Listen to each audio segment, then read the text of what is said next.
자, 그러면 이제 리모컨으로 제가 조정을 하면 얘가 이제 넘어가야 돼요. 이제 넘어가는지. 자, 넘어갑니다. 네. 우리 한우카의 어원적 의미. 근데 이 사진은, 왜냐면 이 모양이 좋아서 제가 이 사진을 네, 또 활용을 하는데, 자, 저기 어딜까요? 프렌치일입니다. 피스가제프 아니에요. 프렌치일입니다. 그래서 오늘은 크게 5가지 주제로 함께 나눌 거예요. 첫 번째는 어원적인 의미, 한우카의 어원적 의미를 살필 겁니다. 그리고 두 번째로는 그래서 이 한우카라고 하는 게 여러 가지 이름으로 불리는데 여러 가지 이름을 한번 또 살펴보고, 세 번째 요쯤 되면은 한우카의 역사를 한번 살펴야 되는데 요거를 뒷부분으로 넘겨서 네 번째로 살피고, 세 번째에 현대 이스라엘에서 그럼 오늘날 한우카를 어떻게 지키는지, 그리고 네 번째에 한우카의 역사에 대해서 함께 알아볼 겁니다. 굉장히 좀 이렇게 탄탄하게 역사를 한번 준비를 해봤어요. 그리고 5번째로 이 신약 성경과 함께 예수 그리스도와 함께 그럼 이 한우카를 우리는 구속사적 의미에서 어떻게 살필 것인가를 한번 살펴보겠습니다. 이렇게 크게 5가지 주제입니다. 내년 한우카 때는 여기에다가 뭔가 하나 보탤 거예요. 다니엘서에서 나오는 그 내용과 한우카의 역사하고는 오늘 함께 살피기에는 내용이 너무 많은 것 같아서 요거는 또 다음으로 이렇게 밀어놨어요. 그러니 여러분, 내년까지 있어야 이 다니엘서와 한우카 얘기를 들을 수 있어. 한나는 내년에 못 들을 것 같아. 그치?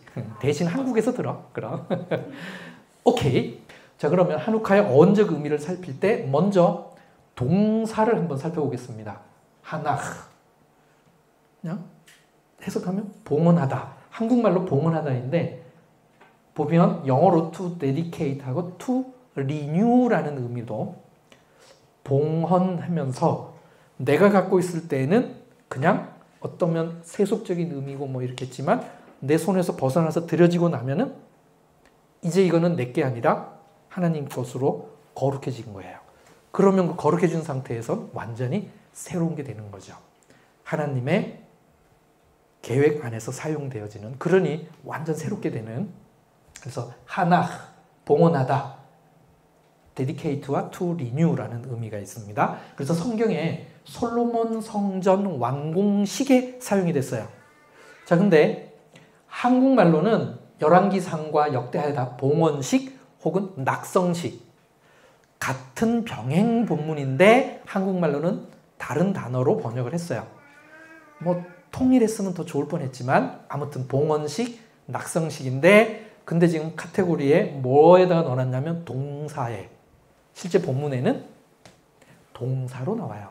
그러니 한국말로는 봉헌식을 행하다, 낙성식을 행하다. 그래서 저기서는 명사 형태가 아니라 동사입니다. 자, 솔로몬 성전을 완성하고 하나님께 드릴 때 이 단어를 사용을 했습니다.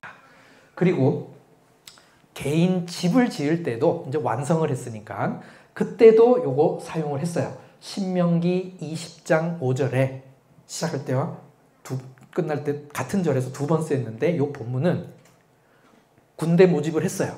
근데 집을 다 짓고 아직 이 낙성식을 안 한 상태로 징집이 됐어. 그럼 그 사람은 돌려보내라고. 그 본문이에요. 그리고 요 본문을 70인역에서는 요 단어를 썼어요. 에그카니니조. 그러면 신약 성경에 이것과 관련된 단어를 뭘로 썼을까요? 요 단어입니다. 그래서 이따가 신약과 관련돼서는 요 단어가 또 나오게 됩니다. 헬라인으로부터 성전을 회복했을 때, 요거는 우리 캐톨릭에서 사용하는 마카비상 4장 36절, 54절, 57절에 나왔는데, 근데 제가 마카비상이라고 하지 않고 그냥 마카비 1이라고 했어요. 요거는 보통 마카베오 상하, 캐톨릭이 보는 거기에도 상하가 나오는데 실제로는 마카비 상하 1, 2가 있는 게 아니라 마카비 3서도 있고 마카비 4서까지 있어요. 그래서 그런 의미에서 그 3서, 4서까지를 한번 이렇게 폭넓게 생각하자는 의미에서 의도적으로 일이라는 단어를 썼습니다. 오케이. 자, 이번에는 명사형. 그래서 하나흐의 명사형인 하누카. 봉헌, 봉헌물, 봉헌식, 낙성식. 성경에 이렇게 여러 가지로 번역이 됐어요. 같은 단어를 네 가지로. 그래서 성막의 제단을 봉헌할 때, 그리고 거기에 드려진 물건들, 그래서 봉헌과 봉헌물 성경 구절이 있고요. 그리고 하나캇 하바이틀라 다비드, 다윗의 집, 그러니까 뭐예요? 궁전이겠죠. 다윗의 궁전을 완성하고 했을 때도 저 단어를 썼습니다. 시편 30편 1절, 그러니까 시편의 제목에 저게 쓰였어요. 그리고 세 번째로 예루살렘 제단 낙성시계, 그리고 예루살렘 성벽 봉헌 및 봉헌식. 그래서 느헤미야 12장 27절에 봉헌과 봉헌식이란 게 둘 다 나와요. 봉헌과 봉헌식. 자, 근데 여러분들이 잘 생각해 보세요. 이 명사형에서 정말 중요한데 안 나온 게 뭘까요? 예루살렘 성전 완공과 관련돼서는 이 명사형이 안 쓰였어요. 그렇죠? 봐요. 성막의 제단, 다윗의 궁전, 예루살렘 제단, 그리고 성전의 제단이겠죠? 그리고 성벽에는 쓰였는데 보니까 예루살렘 성전 완공에는 명사형은 안 나와요. 아까 뭐로 나왔죠? 동사형으로. 오케이. 자, 아람어. 근데 이 부분에 있어서는 히브리어나 아람어나 이거는 똑같아요. 하누카, 데디케이션. 예루살렘 성전 봉헌식에는 아람어로는 나와. 대신 제2성전입니다. 솔로몬 성전하고는 이제 역사적으로 보면 구분이 돼야 되겠죠. 에스라 6장 16절과 17절에 분명히 요거는 아람어 형태예요. 그 문장이. 그래서 아람어로는 예루살렘 성전 봉헌과 관련돼서 사용되었다. 물론 제2성전입니다. 그리고 다니엘서에 왕이 세운 신상의 낙성식에도 요 단어가 쓰였어요. 그리고 신약 성경에 에그카이니조, 요거는 동사고, 명사형으로는 타 에그카이니아, 요렇게 사용되었습니다. 오케이. 자, 히브리서에 9장 18절에 보면 이러므로 첫 언약도 피 없이 세운 것이 아니니. 그러니 이 언약을 세우다 해도 요 단어가 사용이 된 겁니다. 오케이. 히브리서 10장 20절에 그 길은 우리를 위하여 휘장 가운데로 열어놓으신 새로운 살 길이요 휘장은 곧 그의 육체니라. 자, 그러면 오늘 우리 성경 읽었던 요한복음 10장 20절에 예루살렘의 수전절이 이르니, 여기는 당연히 명사형. 그래서 저기에 타 에그카이니아 이렇게 사용이 됐습니다. 자, 그리고 요거는 게마트리아를 알아야 조금 이해가 돼요. 게마트리아. 히브리어의 알파벳이 숫자의 각각의 그 수 값을 가지고 있다. 이게 게마트리아잖아요. 한우. 세웠다, 놓았다, 있게 했다. 한우. 언제? 카프헤이에. 카프헤이가 게마트리아로 하면 25일이잖아요. 키슬레브월 25일. 그래서 25일에 있게 했다. 사건이 있게 했다. 그래서 한우 카프헤이. 그래서 하누카. 요거는 이제 유대인들의 어떻게 보면 이제 워드 플레이죠. 그래서 요것도 알아놓으면 언젠가 혹시 유대인과 하누카 얘기할 때 함께 요 이야기는 나눌 수 있을 것 같아요. 자, 하누카의 다른 이름들. 첫 번째, 하그하 우림. 불의 명절 혹은 빛의 명절. 차라리 빛의 명절이라고 번역하는 게 더 나을 것 같아요. 옛날 사람들의 이 유대인들의 개념에서 생각할 때 요 하누카 때를 기준으로 해서 밤의 길이가 딱 길어졌다. 그 다음부터 점점점 빛이 길어지기 시작한다. 그러니 하누카 명절을 기점으로 해서 빛이 점점 힘을 얻어간다. 그런 의미를 또 같이 포함을 시켜서 빛의 명절. 왜? 하누카 때 불을 켜잖아요. 그러니까 불 밝힘으로 해서 점점 빛의 힘이 더 커진다. 요거를 기념합니다. 하가우림, 빛의 명절, 하호렙, 겨울 명절. 이제 오늘 우리 읽었을 때에도 예루살렘의 수전절이니 때는 곧 겨울이라. 겨울. 계절이 그대로 드러나죠. 그래서 한겨울에 맞이하게 되는 명절. 그래서 겨울 명절. 하가쉐멘, 기름의 명절. 오늘날에야 전기불이겠지만 예전에는 당연히 등불을 했겠죠. 그러니 등불이 기름으로 밝혀지는 거고, 그리고 이따가 우리 이 명절의 역사를 살펴볼 텐데, 성전에 불을 밝히는 그 불빛, 기름으로 메노라를 켰던 그것과 관련된 명절이니 결국 기름과 관련된 명절이다. 그리고 신약의 수전절. 그래서 다른 이름들을 이렇게 살펴보았습니다. 크게 사용되는 게 요 네 가지입니다. 자, 그럼 현대 유대인의 하누카 한번 보겠습니다. 빛의 명절, 하누키아의 불을 밝힌다. 하누키아를, 당연히 하누키아도 하누카에서 파생돼서 하누카 명절 때 키는 것. 그래서 하누키아 이런 이름이 됐는데, 방법은 이래요. 샤마시를 이용을 한다. 하누키아의 모양의 특징은 불 붙이는 데가 여러 개 있는데 그 중에 하나가 꼭 특별하게 생긴 게 있어요. 톡 튀어나왔거나 좀 떨어져 있거나 아니면 더 화려하게 했거나 더 크게 만들었거나, 그거를 샤마시라고 부릅니다. 첫날에는 한 개의 불을 붙이고 둘째 날은 두 개를 붙이고 해서 여덟째 날까지 붙이니까 불 붙이는 데가 8개 필요해요. 거기다가 샤마시가 있으니까 총 9개의 불 붙이는 게 필요해요. 그러면 첫째 날 한 개 붙일 때 샤마시에 불을 붙여서 이 불로 옮겨 붙입니다. 그래서 8개의 불을 다 붙이면, 그러면 좀 하누카, 이게 하누카다. 요렇게 다 붙여진 거를 그렇게 표현을 합니다. 그래서 다 붙이고 나면 이거를 창가에 둬서 지나가는 사람들이 다 볼 수 있게끔. 그리고 하누키아의 불은 다른 용도로 쓰면 안 된대요.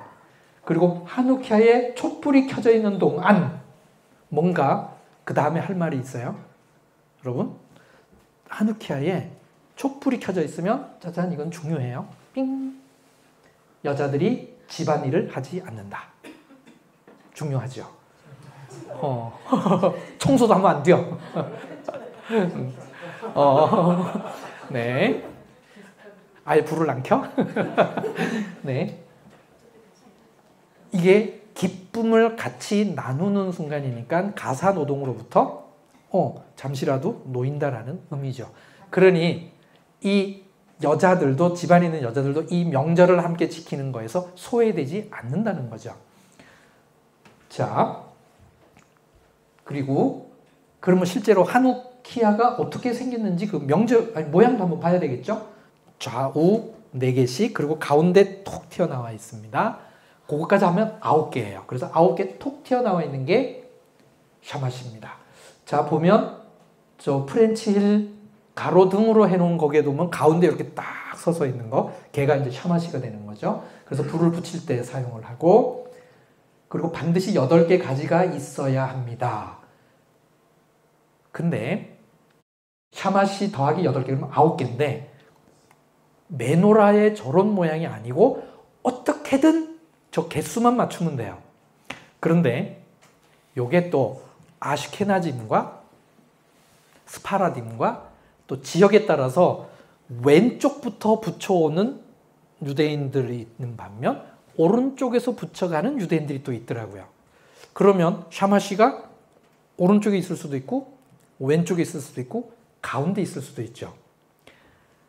이스라엘 박물관에 고고학관 말고 유대학관에 가면 거기에 하누키아를 쫙 쫙 모아놓은 곳이 있어요.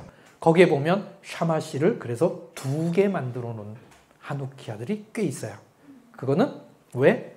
이쪽으로 시작하든 이쪽으로 시작하든 자유롭게. 오케이. 그러니 샤마시를 빼고 8개만 있으면 됩니다. 자, 그래서 한번 다양한 여러 가지 하누키아를 한번 보여드릴게요. 200년 전에 폴란드에서 만들어진 하누키아. 아주 이제 골동품인 거죠. 응? 폴란드. 우리 그 폴란드 맞습니다. 1763년 독일. 그리고 1884년 또 폴란드. 네. 네. 그 다음에 100년 전 독일. 100년 전 러시아. 그러니까 제작 연도가 정확하지가 않아서. 요거는 어딜까요? 아닙니다. 예루살렘 시청 앞입니다. 구파배국 시청 건물이잖아요.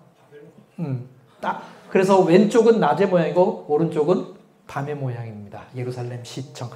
저거 시청에 한번 가보세요. 요즘도 저거 이렇게 해요.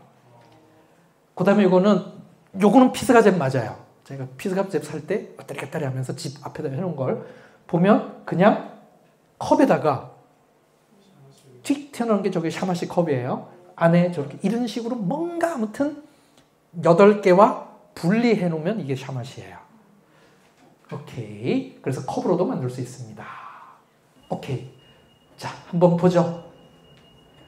네, 이거 파는 하누키아예요. 그럼 왜 삐삐삐삐 소리가 나냐? 누가 출입 비상문을 열었나 봐. 그래가지고 전체 지금 캐년에 삐삐삐삐 소리가 나는 거예요. 다양하죠.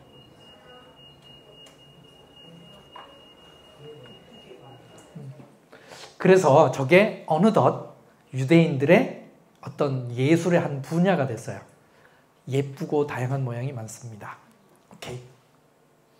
자, 가족들이 모여서 같이 명절을 지킨다. 조금 전에 조고를 할 때 여자들도 소외되지 않게 한다. 그래서 하누키아에 불을 붙일 때 모든 남자와 여자가 같이 동원돼서 같이 해요. 그리고 매일 나소라는 파르샤타 샤부아 중 민수기 7장을 읽어요. 요 파르샤타 샤부아는 고주간에 읽는 파르샤타 샤부아 아니에요. 요거는 덤으로 저 명절과 관련돼서 읽는데 왜 읽느냐? 1일부터 7일째까지는 민수기 7장 1절에서 17절을 적당히 나눠서 읽는데 12지파의 각 지휘관이 하루씩 매일매일 헌물을 드리는 내용이 나와요. 그러니까 하루 이렇게 나눠 읽어요. 그리고 8일째, 왜냐면 8개 키는 거니까 8일째는 민수기 7장 54절부터 8장 4절까지 8째 날 헌물부터 끝까지 읽고 8장의 회막에서 등불 켜는 것을 마지막으로 해서 요거는 유대인들이 이 명절이 비록 중간사 때 만들어진 거지만 성막에서부터의 그 성막에 있는 등불에 불 켜는 것과 연결 짓는 그 의미에서 요 말씀을 읽는 거죠. 그러니 꽤 어떤 의미를 갖고 이 구절들을 읽는 겁니다. 오케이. 요거는 또 네. 자, 뭐 실제 제가 피스가젯 살 때 저희 밑에 층에 사는 정통 유대인 집이 제가 이렇게 부탁을 했더니 초대를 했어요. 그래서 실제 하누카의 명절에 첫날 불 붙이는 거 하는 거를 제가 실제 촬영을 한 겁니다.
ימי החנוכה, חנוכה מקדשנו, בגיל ובשמחה ממלאים את ליבנו, לילה ויום סביבוננו יסוף, סופגניות. 아마 저 집은 저 아기가 크면 한우키 하나 더 갖다 놓을 것 같아요. 그래야 한 명 한 명이 다 알겠죠?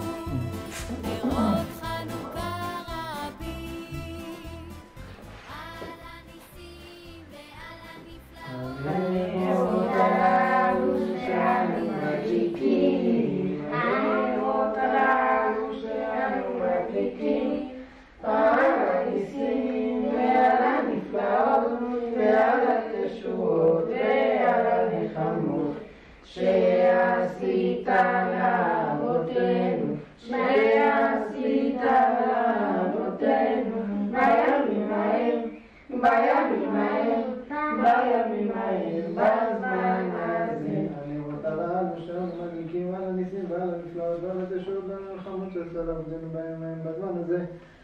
על ידי פניך הקדושים וכל שמונה ימי חנוכה, הנרות הללו קודש הם ואין לנו רשות להשתמש בהם אלא לראותם בלבד. כדי להודות לשמך, ניסיך, נפלאותיך וישועותיך. כמו שחנוכת הבית ודוד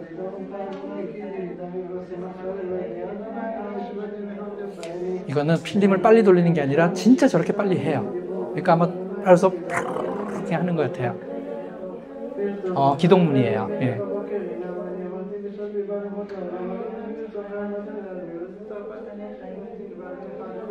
그리고 보면 하누키아 있고 옆에 수부가니아 있고, 그쵸? 어른들이 마시는 네 포도주 있고, 그리고 기름 옆에 이렇게 있고요. 팽이 있고.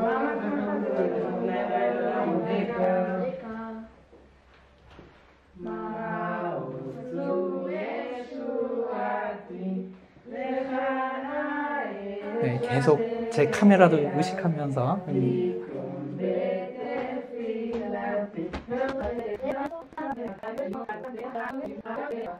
요거는 빨리 돌린 거예요.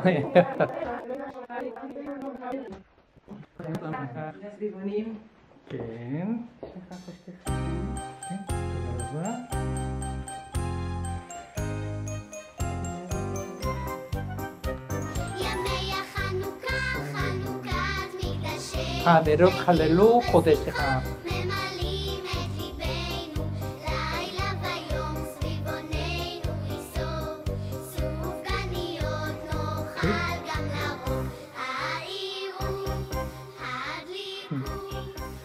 네, 잘 찍었죠? 저 때는 거의 초창기인데도 잘 찍었던 것 같아요. 자, 근데 이 집은 샤마시에다가 붙여서 옮기지 않고, 즉 샤마시에다 먼저 붙이지 않고 그냥 순서대로 그냥 이렇게 붙였어요. 요게 좀 특징이었고요. 저분의 직업은 피자 만드는 사람이에요. 빵은 아니고 피자. 그래서 라마슐로무에서 거기에서 피자 집에서 이렇게 피자 만드는 일 하시는 분이에요. 근데 왜 깜깜하지? 네. 자, 오. 네, 아직 안 끝났어요. 네. 그 다음에 팽이 놀이를 해요. 이거는 아이들이 이렇게 노는 건데, 근데 요거만큼은 이스라엘 땅과 디아스포라에서 조금 다르게 합니다. 이스라엘 땅에서는 네스 가돌 하야 포, 왜냐면 이스라엘 땅에서 있었던 일이니까. 근데 디아스포라에서는 자기네 땅에서 있었던 게 아니라 이스라엘 땅에서 있었으니까 네스 가돌 하야 샴, 이렇게 아이들이 도는 그 팽이에 적혀있는 글씨가 달라요. 자, 그러면 요것도 이스라엘에서 저희는 지금 생활했으니 이스라엘에서 그 팽이를 사서 직접 한번 돌려봤습니다.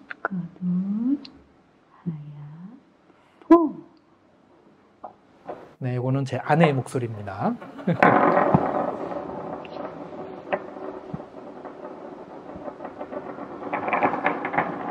돌리는 건 제가 돌리고 찍는 건 아내가 찍은 거예요. 오케이, 이러면 김멜 나왔다 뭐 이런 식으로 해서 애들이 넘어졌을 때 글씨 나오는 것 같고 무슨 게임하고 뭐 할 때 이런 식으로 쓰는 거예요. 오케이. 그리고 드메 하누카, 선물을 서로 나누는데 초콜릿 나눠주고 뭐 하고, 특별히 아이들에게 동전을 나누어준다. 동전 대신 금박을 입힌 초콜릿으로 대신. 가족뿐만 아니라 이웃들에게도 선물을 나누어준다. 가난한 사람들과 장님들에게도 특별한 관심을 가진다. 왜 장님들에게 특별히 관심을 가질까요? 빛을 못 보니까. 네, 이런 의미들이 자꾸 이렇게 크게 대두된다면 이스라엘 사회도 점점 더 도와질 것 같아요. 그리고 기름에 튀긴 음식을 먹는다. 왜? 기름과 관련된 명절이니까. 하그 하쉐멘이니까. 그래서 기름에 튀긴 수프가니옷. 그래서 오늘 식사 후 간식이 수프가니옷입니다.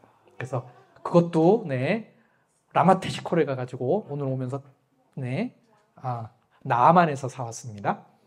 그 다음에 기름에 튀긴 레비바를 요리해서 먹는, 어차피 기름. 유디시 느부갓네살의 장수 홀로페르네스를 죽인, 유디서에 나오는 얘기예요. 거기에 보면 우유 제품, 그래서 그거 먹고 잠들게 하는, 그래서 사사기 5장의 야엘과 비슷한, 결국 그것도 우유와 관련된 거고 등등. 그래서 스푸가니옷, 레비바, 그래서 조속에 우유 성분이 들어가 있는 거 같이 이렇게 먹습니다. 오케이, 요거는 실제 점점 화려해지는 것 같아요. 이스라엘 생활하면서. 그러면서 가격도 자꾸 올라가.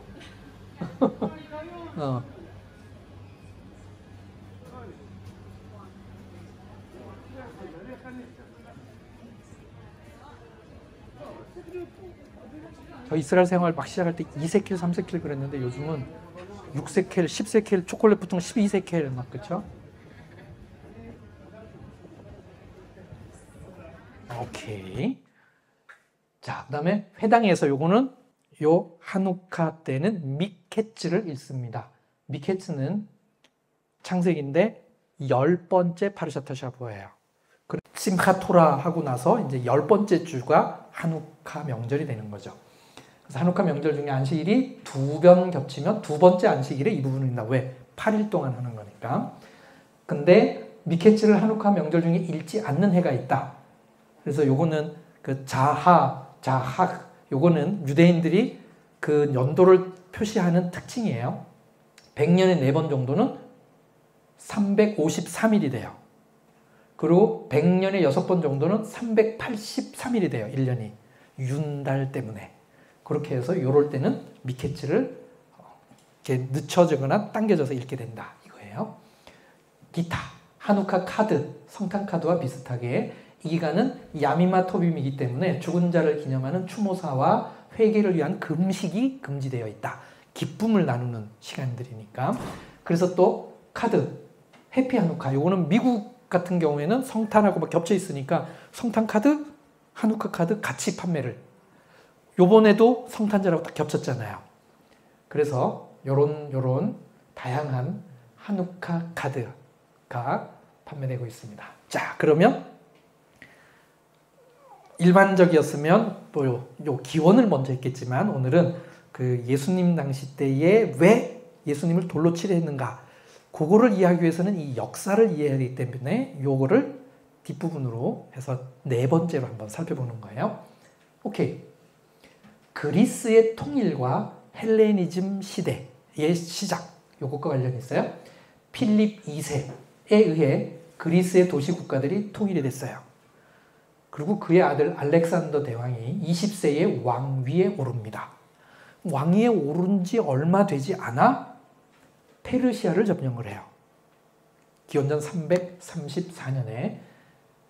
이때 유다는 페르시아의 지배를 받고 있어서, 그러니 페르시아를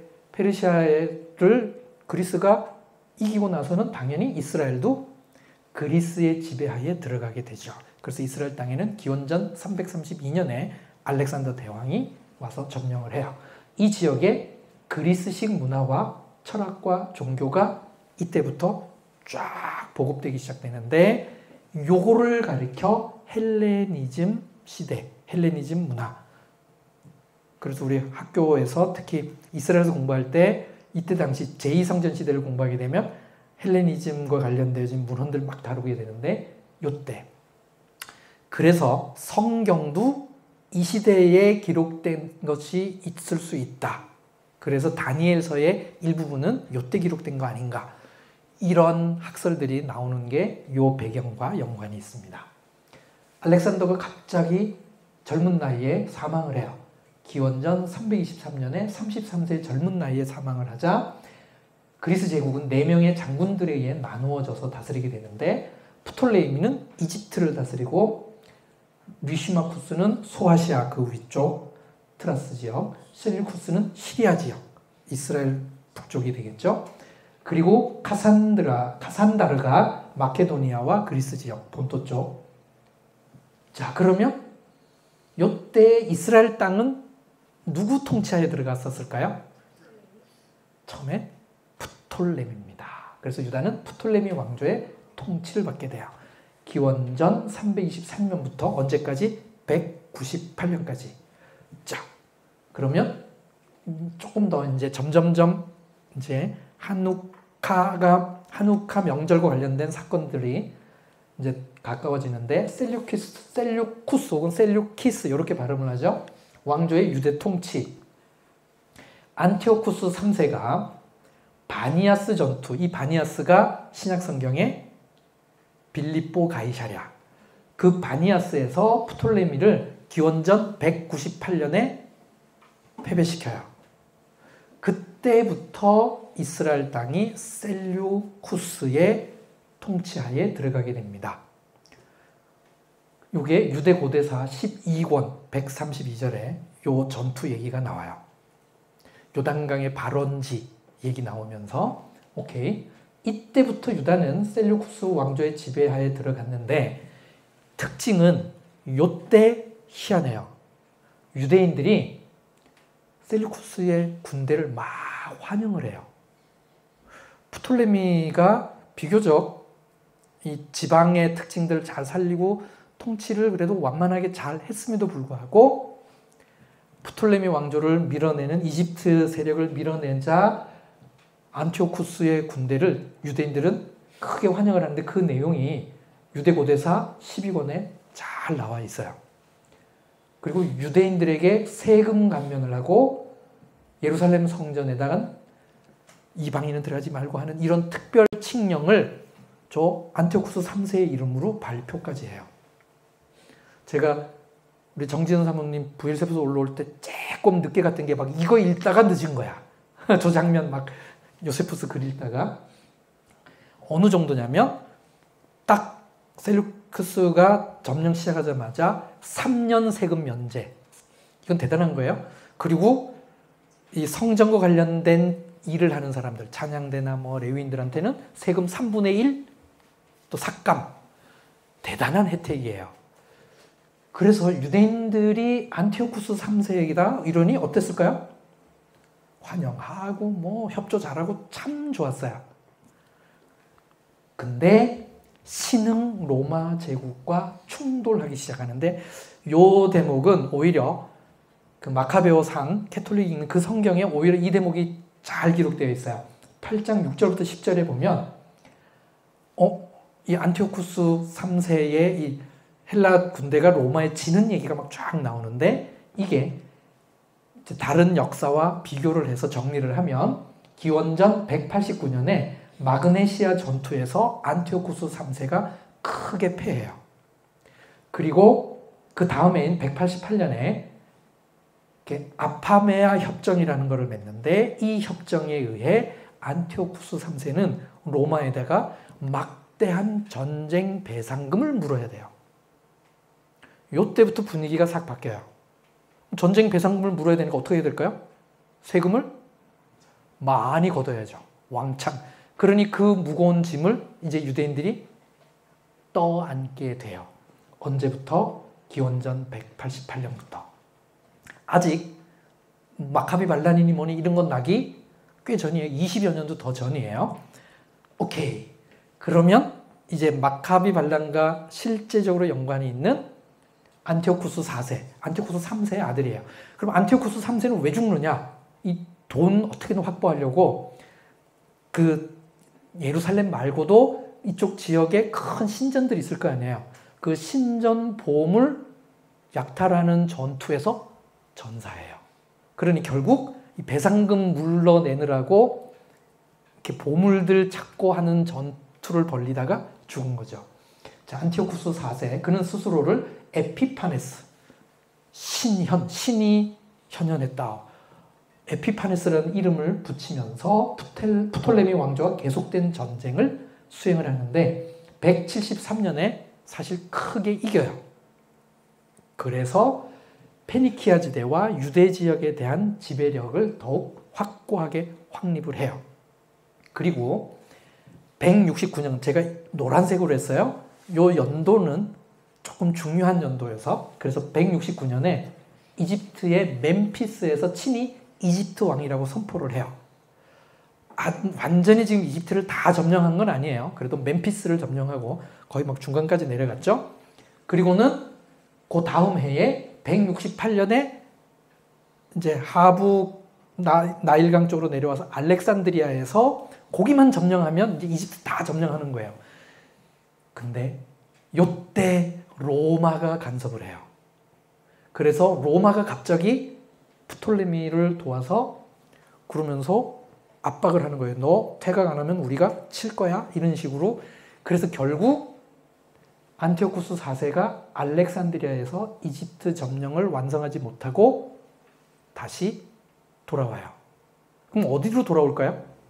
유다 땅으로 옵니다. 그럼 아까 169년에 멤피스 갈 때도 유다 땅을 통과해서 갔고 1년 뒤에 결국은 패배하고 다시 유다 땅으로 와요. 그 사이에 뭔 일이 벌어지는 거예요. 이 얘기도 유대고대사 12권에 잘 나오고 있습니다. 자, 요때 이스라엘 땅에서는 난장판이었어요. 대제사장 직책을 누가 갖느냐에 대한 서로 세력 싸움, 암투가 아주 심각하게 벌어지고 있었습니다. 시몬 2세에게 3명의 아들이 있었어요. 이 시몬 2세는 유대인들에게 굉장히 존경받는 사람이에요. 시몬아 짜딕이라고 부릴 만큼 존경받는 대제사장인데 아들이 3명 있었어요. 예수. 근데 이 사람이 헬라화 시키면서 자기 이름을 바꿔요. 야손으로 바꿔요. 예수에서 야손. 그리고 오니아스 3세. 그럼 이 앞에 오니아스 2명이 더 있다는 얘기죠. 그래서 이게 헷갈려요. 오니아스라는 이름이 너무 자주 나와서. 근데 시몬 2세 아들, 그걸 오니아스 3세, 그리고 메넬리우스가 있었어요. 근데 이 메넬리우스의 원래 이름이 또 오니아스야. 그러니까 진짜 헷갈려. 그런데 이 사람도 더 철저한 헬라화를 위해서 이름을 메넬리우스로 바꾼 거예요. 그래서 야손, 오니아스 3세, 메넬리우스. 요 세 인물이 마카비 반란이 일어나게끔 되는 배경 역할, 그 분위기를 조성하는데 이 사람들이 일조를 한 거예요. 오케이. 시몬 2세가 죽었어요. 그럼 대제사장직을 그의 아들이 가져가겠죠? 근데 요거는 어디를 찾아봐도 누가 첫째 아들인지를 알 수는 없어요. 근데 제 나름대로 이렇게 보면 저 야손이 어떻게든 다시 대제사장직을 자기가 차지해야 된다고 계속해서 로마에 대해서 막 자꾸 이렇게 저항하고 끊임없이 투쟁한 걸로 봐서 이 사람이 어쩌면 첫째 아들이 아니지 않겠느냐 짐작하는 거예요. 희한해. 시몬 2세가 죽자 야손이 대제사장직을 차지를 해요. 근데 금방 안티오쿠스 4세에 의해서 폐위가 돼요. 그리고는 오니아스 3세가 곧바로 대제사장직을 차지해요. 그래서 야손은 이거를 끝까지 계속 이거에 대해서 부당하다고 마치 자기가 대제사장직을 그대로 갖고 있는 것처럼 계속해요. 그래서 야손을 찾아보면 야손도 저 175년에서 171년까지 대제사장이라고 같이 이렇게 나와요. 그러니 시대가 겹칩니다. 딱 봐도 서로 대제사장직을 놓고 싸울만 하죠. 근데 이 야손이라는 인물의 특징이 예루살렘을 폴리스로 하겠다. 이게 공약이에요. 희한해. 대제사장직을 맡을 사람이 예루살렘을 폴리스로 만들겠대요. 그 폴리스가 뭐냐면 그리스 시대 때 자치 도시를 폴리스라 그래. 오늘날 경찰 아니야. 우리 하임이 좋은 질문했어요. 그러니 예루살렘을 자치 도시로 하겠다. 그러면 예루살렘에 뭐가 만들어져야 되느냐? 우리는 일반적으로 알고 있는 체육 시설인 경기장, 짐나지움. 그럼 짐나지움이 만들어지면 뭐가 문제냐? 저기에 이방 신상이 들어오고 또 그 이방 신상과 관련되어진 명절과 제사가 지내지게 돼요. 그러니 요거를 공약으로 했어요. 유대인들이 어땠을까요? 분명히 반대했겠죠. 요거를 오니아스 3세는 이용했을 것 같아. 그러면 당연히 안티오쿠스 4세의 입장에서 보면 백성들을 누가 조금 더 잘 컨트롤하고 자기한테 세금을 더 잘 낼 걸까 볼 때 요 야손은 요세푸스의 책에 보면 신뢰를 주지 못했다 이렇게 나와요. 아마 너무 지나친 헬라화 정책으로 신뢰를 주지 못했을까라고 짐작을 해봅니다. 그런데요, 이게 나중에 가면 메넬리우스는 그 동생은 아마 동생인 것 같아요. 더 나간 극단적인 헬라화 정책을 펴요. 오히려. 자, 그러니 요때 오니아스 3세가 갑자기 죽어요. 그래서 그의 아들 중에 대제사장직을 누가 가져가야 되는데 너무 어리다고 나와요. 그런 걸로 봐서 야손이 더 나이가 많지 않을까 저는 이제 생각을 하는 거예요. 메넬리우스에게 대제사장을 임명을 합니다. 누가? 안티오쿠스 4세가. 요 메넬리우스의 특징을 그래서 한번 더 제가 정리를 해봤어요. 다른 유대인들에게는 크게 지지를 못 받고 토빗 가문과 토빗 가문에게만 지지를 받아요. 그리고는 황제 에피파네스의 지지. 그리고 더 철저한 헬라화. 그래서 요세푸스의 거기에 보면 저 짐나지움 만들어지고 그러면 공공 목욕탕도 생기겠죠? 그럼 공공 목욕탕에 딱 갔을 때 유대인의 표가 안 나게끔 자기는 하겠다. 백성들한테. 메넬리우스의 정책이었어요. 즉 할례의 흔적도 없애겠다. 이거는 대단한 거 아니에요? 아니 저도 요번에 보면서 막 그 역사책을 막 이렇게 읽어보니까 이 메넬리우스는 해도 더한 헬라화 정책을 폈습니다. 요때 갑자기 죽고 메넬리우스를 대제사장으로 임명하자 난리가 났어요.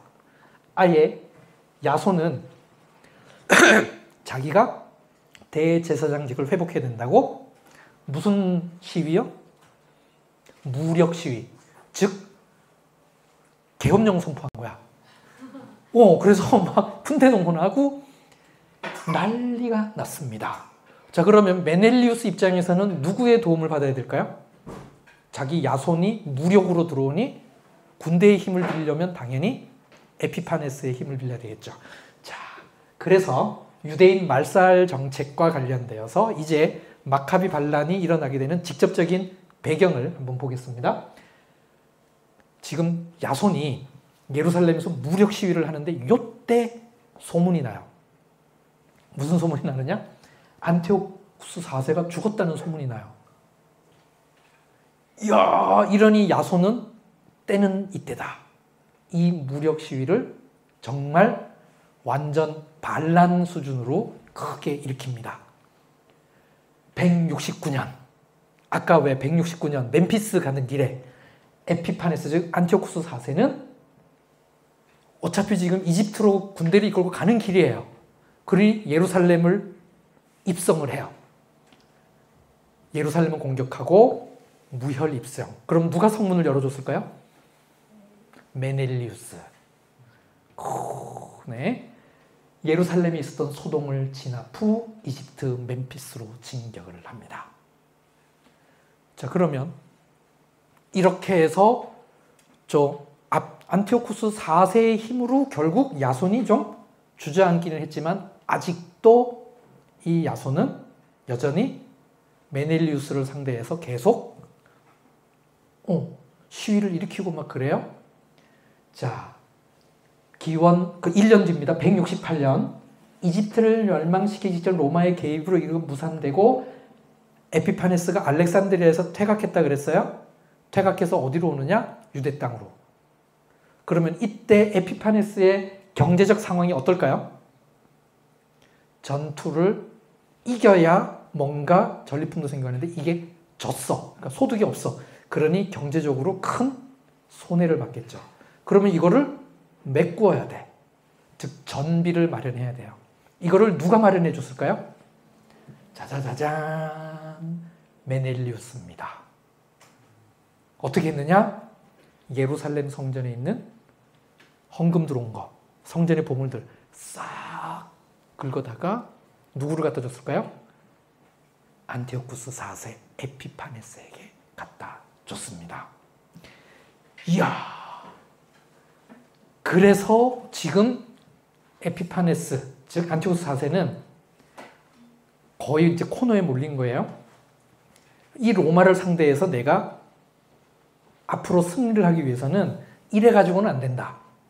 제국의 힘을 한 곳으로 분출될 수 있게끔 모아야 된다. 그래서 로마 제국을 상대하기 위한 조치로 지방의 모든 신을 섬기는 것을 금지시키는 칙령을 내립니다.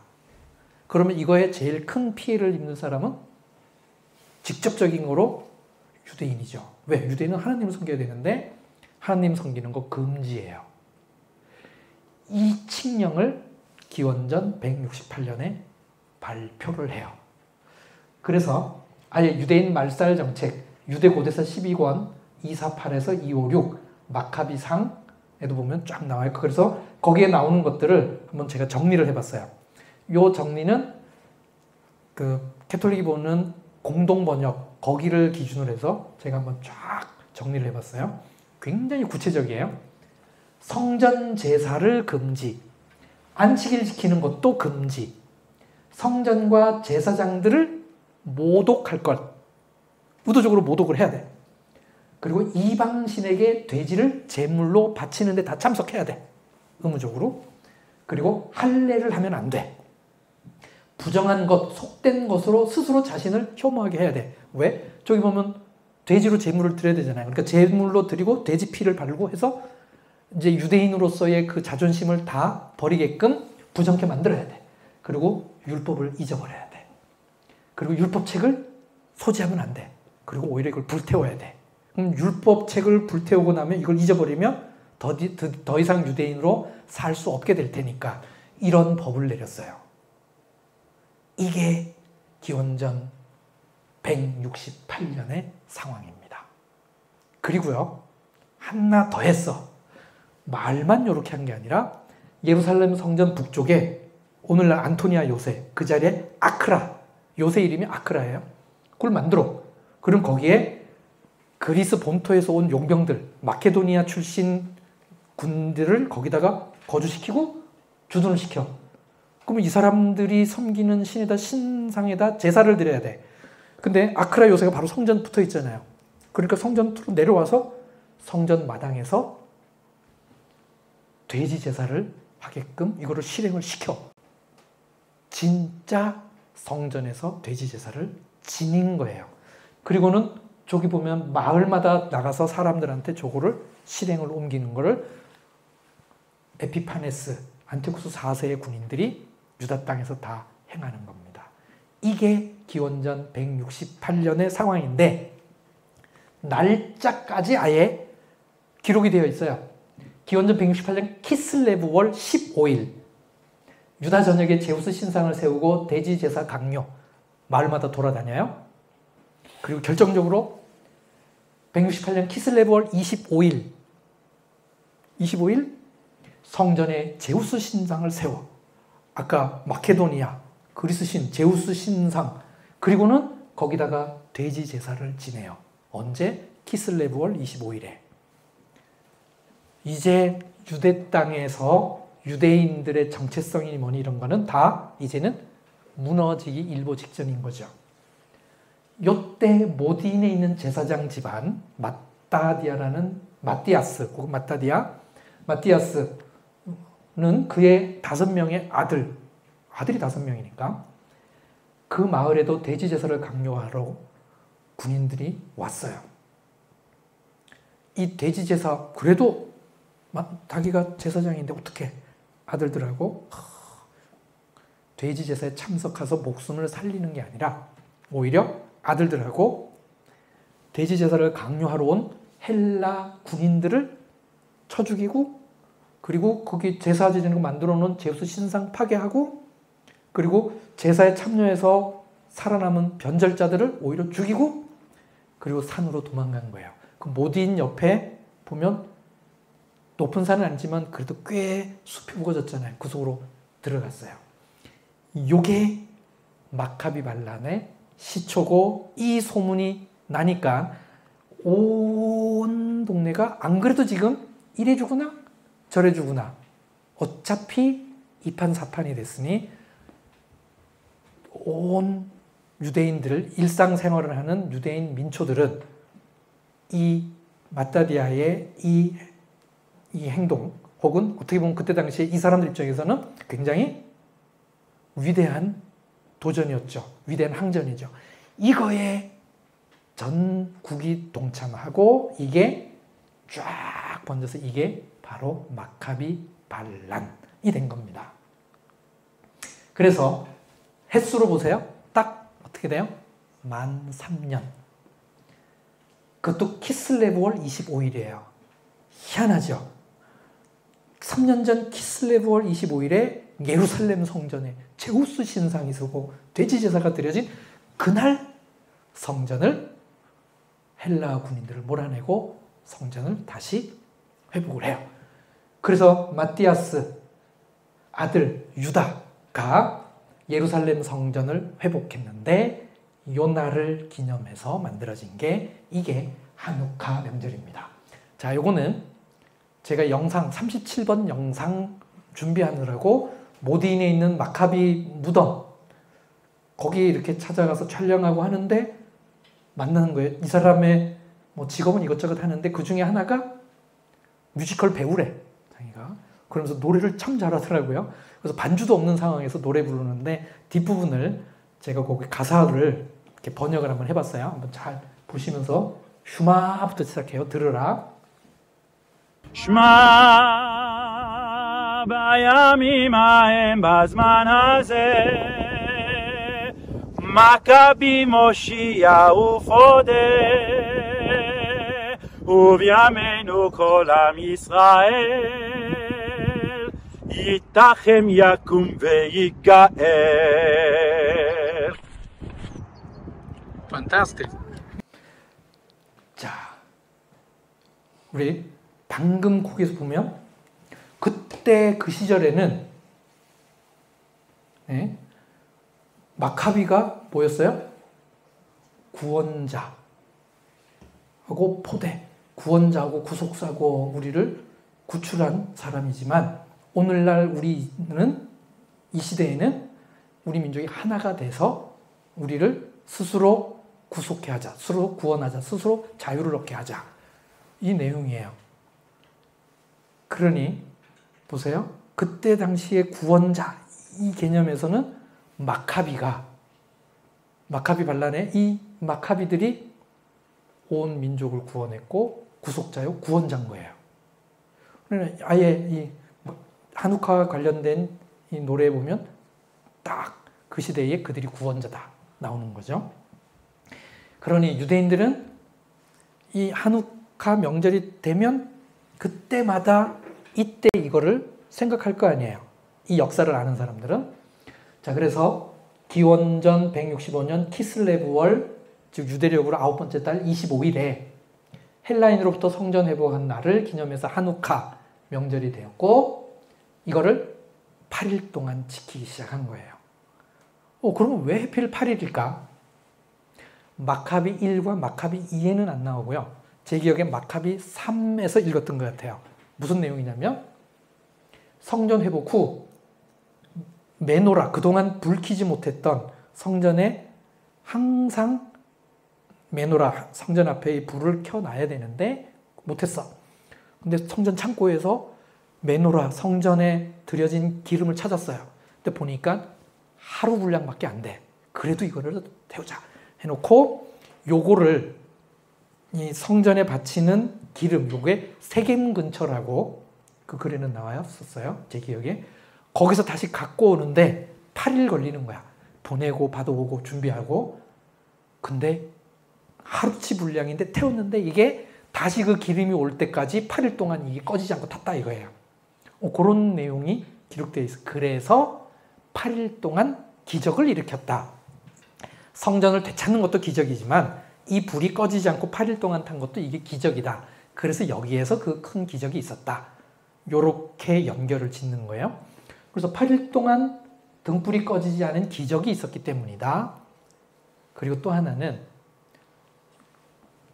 성전 회복 후 성전 봉헌식을 8일 동안 진행했기 때문에 이 명절을 8일간 지킨다. 훨씬 두 번째 해석이 좀 더 개연성 있는 해석이죠. 이거는 마카비상 4장에 보면 8일 동안 이 성전 봉헌식을 진행한 게 기록되어 있습니다.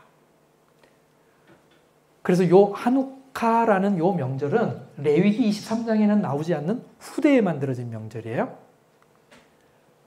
그리고 기원전 139년, 왜냐하면 그때 그날 그 해부터 막 정기적으로 지킨 거는 아닐 거 아니에요.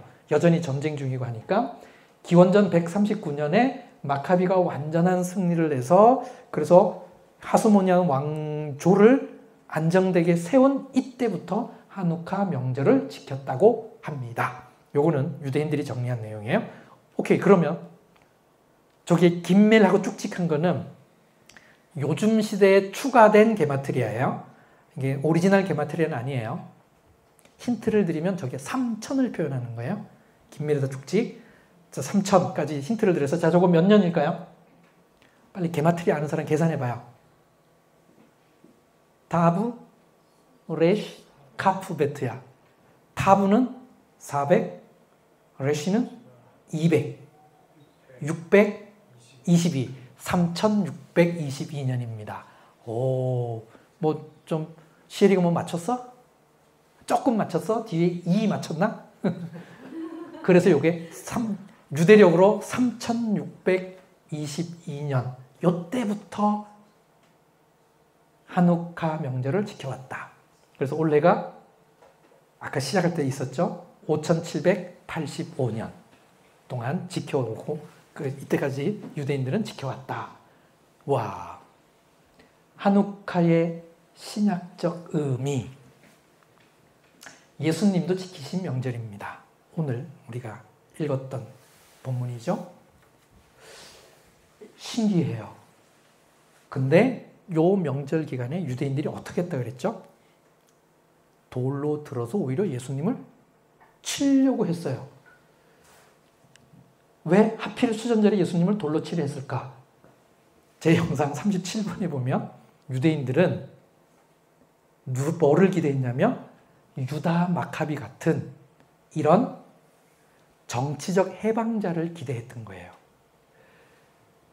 마카비 반란이 일어날 그 시대도 굉장히 시대가 암울했지만 예수님 당시 때에도 로마의 지배로부터 굉장히 힘들었던 때예요.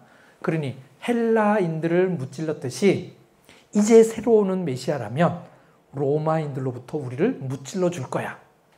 그래서 기대하고 있는데 예수님은 이런 이들의 기대와는 다른 얘기를 했으니 그러니 이때 이들이 돌로 치려했던 거죠. 근데 결국 예수님을 상징하는 명절이 요 하누카입니다. 예수님은 빛으로 오신 예수님이에요. 실제로 성탄절과 겹치기도 해요. 언제처럼? 올해처럼. 묘하게 올해 우리 딱 겹쳤어요. 12월 25일. 우리 오늘 읽었던 본문 요한복음 10장, 즉 예수님께서는 로마를 무찌르는 정치적 독립을 위해서 오신 게 아니라 하나님께서 주신 이 양들에게 정말 생명, 누구도 빼앗지 못하는 참 생명, 즉 구원의 길을 주시기 위하여 오셨음을 여기에서 이렇게 표현을 해주신 거죠. 이를 당시 유대인들은 이해를 못하니 어떻게 해요? 그러면서 이 양들을 하나님께서 나에게 주셨고 그래서 내가 곧 하나님의 아들이다. 이러니 신성모독이다 하고 돌로 치려 했던 거죠. 물론 그 다음 절에 보면 이 신성모독 얘기는 나오지만 왜 느닷없이 이 대화가 이렇게 극단적으로 팍 흘러갔을까? 그 배경을 보면 당시 유대인들은 예수님을 뭘로 생각했느냐? 유다 마카비와 같은 이 수전절의 영웅이었던 그 유다 마카비를 이 예수님께서 다시 재현해 주기를 기대했는데 그것을 재현하기는커녕 오히려 하나님의 아들 이야기를 하고 그리고 참다운 생명을 주었다 하고 등등 하니 이들이 돌을 들어 치려고 했던 거죠. 구속사적으로 그래서 이 명절은 빛으로 오신 예수님께서 오심으로 말미암아 사실 이 명절은 이미 이루어졌고 그래서 이 예수님을 믿는 우리가 이제 어떻게 되느냐? 하나님의 아들이 될 수 있는 이게 신약의 큰 핵심인 거죠. 그 핵심이 사실 이 명절에서 구속사적인 의미에서 이미 드러났습니다. 요거는 제가 한번 만들어 본 거예요. 요번에 만든 거예요. 마카비 쓰였죠? 마카비는 유다 마카비, 사실은 별명입니다. 유다 마타디아스의 별명이 마카비예요. 마카비의 의미는 아람어로 망치. 그래서 너무 용맹해서 망치로 부시듯이 적을 쳐부숴서 그래서 마카비, 망치 같은 사람이라고 별명을 붙여진 게 마카비예요. 근데 아람어로 마카비, 망치 그런 의미도 있지만 이게 히브리어로 유대인들이 잘 아는 첫 자만 따는 거 그걸로 미 케모 바 엘림 아도나이 미 케모 바 엘림 아도나이 뜻은 신들 중에 누가 야훼 같은 분이 있는가? 미 케모 누가 그와 같을까? 바 엘림 엘림들 중에 신들 중에 누구처럼 아도나이 즉 야훼 아도나이 신들 중에 누가 야훼 같은 분이 있는가를 줄여서 마카비. 이거는 유대인들이 하는 얘기예요. 그러니 하나님이 유일한 신임을 마카비라는 요 단어를 통해서 표현한 거죠. 저는 요거를 바꿔봤습니다.